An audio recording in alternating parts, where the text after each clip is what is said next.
Giklaro ni Gobernador Gwendolyn Garcia nga dili tinuod nga supak siya sa pagsulob og face mask sama sa pagsabot sa ubang katawhan. Gani iyang manduan ang kapulisan sa tibuok probinsya nga manghatag og face mask ngadto sa katawhan nga makit-an sa mga pulis nga walay mask. Mag-apod-apod ang Kapitolyo og face mask ngadto sa tanang istasyon sa kapulisan sa tibuok lalawigan sa Sugbo. Apil na ang Police Regional Office kung PRO7. Gamiton sa Kapitolyo ang idonar sa Department of Social Welfare and Development kung DSWD nga 3 milyones pesos nga kantidad sa face mask nga gisaad niini.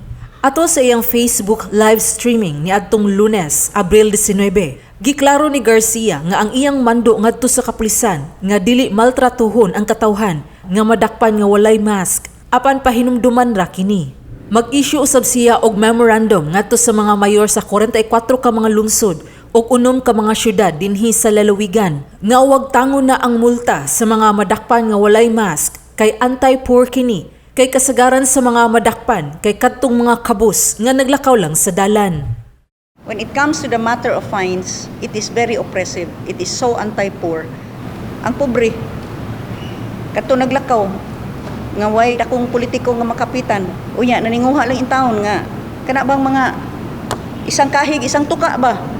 Pabayron pag gina nimo og 300, 500. Una-una kanang 300 ug 500, igo na ipalit og bugas, ipakaon sa iyang pamilya, 2, 3, 4 ka adlaw. Nya kuhaon pa na nimo. Gawas pa, nagtuo siya nga mamahimo lang kini nga sinugdanan sa korupsyon ug abuso. Labi na kung way i-issue nga resibo ang multa nga kolektahon. Kay fine ba yan na? Is there a proper accounting for these fines? How would you know? How would the municipal hall know nga ang kini nga pulis na nakop na tug 5, tulo ra gitugan? It opens the possibility of corruption. Corruption that further oppresses the people. It's oppression. It's oppressive. Kibaw man tanan, di ba tanan na may mga maayo gid kaayong mga pulis. Nagpasalamat usab si Garcia kang Police Brigadier General Ronnie Montejo, Director sa Police Regional Office PRO7, nga nisuporta sa iyang baruganan. Si Montejo ang unang niingon nga manghatag sila og mga face mask ngadto sa mga tawo nga madakpan sa kapulisan nga walay mask ug matod sa gobernador iya kining buhaton sa tibuok lalawigan.